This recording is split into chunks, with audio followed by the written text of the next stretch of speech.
Hey, good afternoon, kids. It's Mr. Tom here with another Sunday school lesson. Um, Going back to last week's Tabernacle in the Wilderness lesson that we had, and I just wanted to remind you of all the things that we talked about. We talked about the gate here where the people met the priest and gave their sacrifice, and then the priest would take it over to the bronze altar, the brazen altar, and then he would, after that, wash his hands in the laver. This all is the holy place, and this is the Holy of Holies, and we talked about that. I was going to go into the Gospel of John today. I'm not sure if I'm going to be able to make it because this has a way of, kind of causing more things to come out at. But when I went to open my Bible last night, I noticed that on the sides of my Bible, it was the pages were gold. And it kind of reminded me of the elements in the tabernacle in the wilderness. All of the contributions, the gold and the cloth, and all the things that were used to make the tabernacle, that the blueprint that God gave Moses, came from the Israelites. They were all encouraged, and whoever was of a willing heart would give whatever they had, in the making of the tabernacle. And so that's how they got all these things. And where they got all these elements, the gold and the silver and the things like that, they got them from the Egyptians. As a result of the plagues that Moses was warning them about, the people finally at the end gave to the Israelites their earrings, their necklaces, their jewelry, and all that, and asking them to leave because the destruction was so great because of the plagues.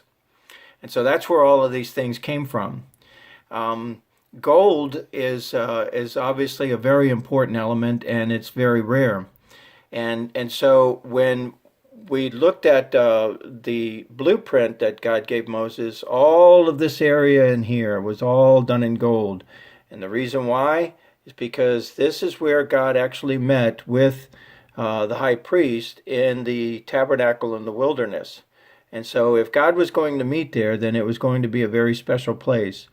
But also the altar of incense, the table of showbread, the golden candlestick. Golden candlestick was made out of molten gold in one piece and all, one element, molding and all that.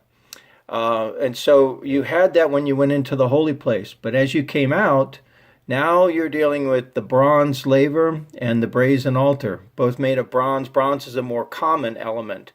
And so it didn't speak to the deity of God and all. Also, on these posts that are here on the fence, the cloth fence that went around, the tops of these posts were made of silver. Silver is more rare and more valuable than bronze, but not so much as gold. So the point being is that as you're getting closer to the presence of God, you're getting into the reality of His greatness and His sovereignty and His holiness. And these are the types of things that we really try to impress upon you. Now, again, I can't help but think that, the law of Moses was given for all the people, and they heard it. And so the fathers and all that, is they would teach their sons and their daughters and all of the truths of God, the commandments of God. They would be able to look over and see the distinction between these different things. They wouldn't be able to go in here, but they would be able to see the silver tops over there. And the kids would ask the questions of why this and why that. And it provided a great teaching opportunity for the parents and all. Now, we're going to fast forward over to the 12th chapter of John. And in this chapter, Jesus is preparing for the Passover. He's 6 days away from the Passover.